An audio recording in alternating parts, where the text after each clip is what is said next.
है कि क्या आपके साथ कभी ऐसा हुआ है? तो हम ये जताने की और बताने की कोशिश करते हैं कि नहीं, हमारे साथ तो नहीं हुआ है, लेकिन बगल में जो हमारे बैठा है उसके साथ हुआ है और बगल वाले घर में से हिंसा की आवाज़ें आती हैं। और जब तक हम इस बात को एडमिट नहीं करेंगे कि हाँ हमारे घर में भी वो 2% ही सही गैर बराबरी अगर है, और अगर हम उसे एक्सेप्ट नहीं करेंगे तो शायद हम एक बेहतर समाज या एक बराबरी की जो बात करते हैं हम उसके सपने को ना तो सजो सकते हैं और ना ही हम जी सकते हैं। सपने देखना अच्छी बात है, लेकिन जब तक हम अपनी कमियों को जानेंगे नहीं और उसको सुधारेंगे नहीं, तब तक शायद हम उस बराबरी को नहीं पा सकते हैं। 2-3 सवाल मेरे मन में हैं। मैं जब भी यहाँ से बोलने आती हूँ तो शायद प्रश्न ही इतने ज़्यादा मेरे हो जाते हैं कि मैं उनको ही आपके साथ शेयर करती हूँ। पहला ये कि जब भी कोई नेता, स्पेशली भाजपा का, जब ये भाषण देता है तो वो कहता है कि मोदी जी, माननीय सांसद जो यहाँ से बनारस से हैं, कि वो कहते हैं कि सबका साथ, सबका विकास और सबका विश्वास। क्या आज जंतर मंतर पे इतने दिन से महिलाएं बैठी हुई हैं, पहलवान बैठे हुई हैं, उनके समर्थन में पूरे देश में जगह जगह पे प्रदर्शन हो रहा है, हम भी यहाँ महिलाएं हैं जो उनके समर्थन में यहाँ खड़े हैं। क्या उन सबके साथ में इस आधी आबादी के साथ को नहीं लिया जाता? या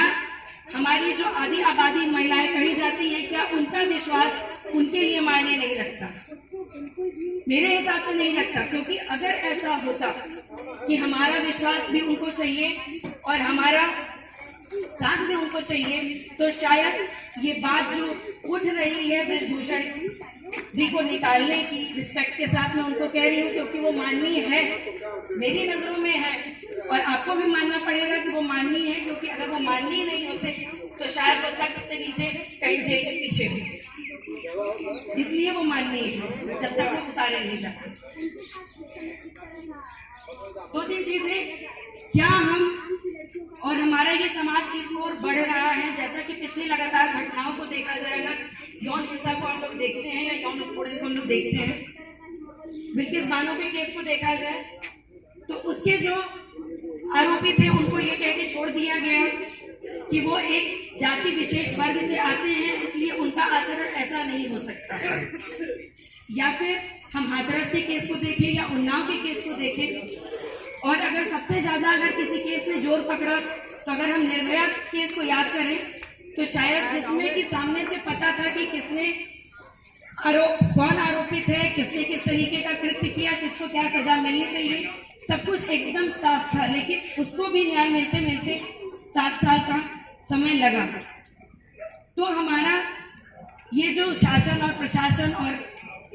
सत्ता है, ये इस ओर क्यों नहीं सोचती कि वो जो 7 साल का टाइम लगा उस परिवार वालों ने, उसके साथ वालों ने जो झेला, उसे कम टाइम में किया जाए, रेदर देन कि हम किसी को ये सर्टिफिकेट देके छोड़े कि ये जाति विशेष का है इसलिए वो ऐसा नहीं कर सकता है। सेम केस बृजभूषण जी के में हो रहा है, क्योंकि उन्होंने महिलाओं के साथ, महिला पहलवानों के साथ इस तरीके का कृत्य किया, वो सामने से आके कह रही हैं, उसके बावजूद उनके ऊपर किसी तरीके की कोई कार्रवाई नहीं हो रही है। तो क्या ये एक एग्जाम्पल सेट करने की कोशिश की जा रही है और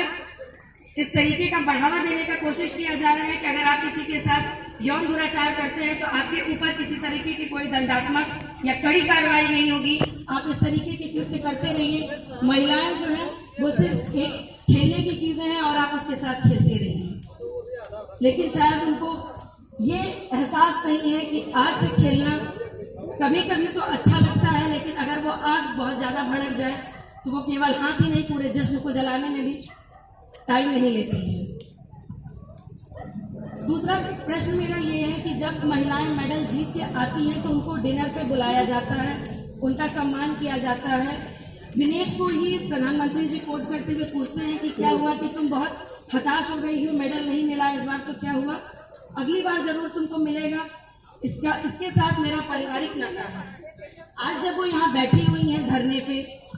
तो उनके कानों पे जू क्यों नहीं रेंग रही है कि वो जो परिवार का सदस्य आज इतने दिनों से धूप में तप रहा है, इतनी बदसलूकी और अनदेखी हो रही है, क्या परिवार के सदस्य के साथ ऐसा होना उचित व्यवहार है? मेडल जब आता है तो शायद पेपर का हेडलाइंस भी यही होता है, हमारे टीवी पे डिबेट चलती है, ये पीछे दिखाया जाता है कि इनके पास जूते नहीं थे, इनके पास हैंड ग्लव्स नहीं थे, किस तरीके से इन्होंने जीता है, कितनी कड़ी मेहनत की है। लेकिन शायद आज मीडिया भी चुप है, इन मामलों को लेकर उतनी मुखरता नहीं दिखा रहा जितनी दिखानी चाहिए। और हमारे माननीय जो बृजभूषण जी हैं वो बताते हैं कि मेडल की कीमत 2 रुपए है। अगर वाकई में अगर इसकी कीमत 2 रुपए है तो शायद किसी को भी इतनी मेहनत करके खेलने की ज़रूरत नहीं है, इतना खून पसीना बहाने की ज़रूरत नहीं है। बल्कि मैं तो चाहूँगी कि जितने लोग खेलने की उम्मीद लगाते हैं या खेलना चाहते हैं उनको खूब ढेर सारा खरीद के अपने घरों में सजा लेना चाहिए, क्योंकि कीमत तो सिर्फ 2 रुपए है। अंत में मैं बस इतना कहना चाहती हूँ कि जब भी हम बात करते हैं कि हिंसा हो रही है या फिर किसी तरीके का यौन दुराचार हो रहा है, तो हमें कभी भी ये नहीं सोचना चाहिए, या फिर जैसे कि यहाँ से लोग आते जाते जो हम लोग को दिख रहे हैं, एक नज़र को देख रहे हैं और वो निकल जा रहे हैं, शायद ही उनका इंटरेस्ट नहीं है, क्योंकि उनको लग रहा है कि हमको बुलाया नहीं गया है किसी निमंत्रण के साथ, या फिर ये उनके इंटरेस्ट का मुद्दा नहीं है। लेकिन शायद कल को जिस जगह पे वो लोग बैठे हुए हैं या हम जो सपोर्ट कर रहे हैं, कल को उनके घर के लोग भी हो सकते हैं। फिर वो अगर उनको कोई इस तरीके से देख के जाए या सोचे या समझे, या हर समय हम ये सोचे कि ये हमारे घर का मुद्दा नहीं है, हम इसमें इन्वॉल्व नहीं है, तो शायद बात हम बराबरी की नहीं कर पाएंगे। धन्यवाद।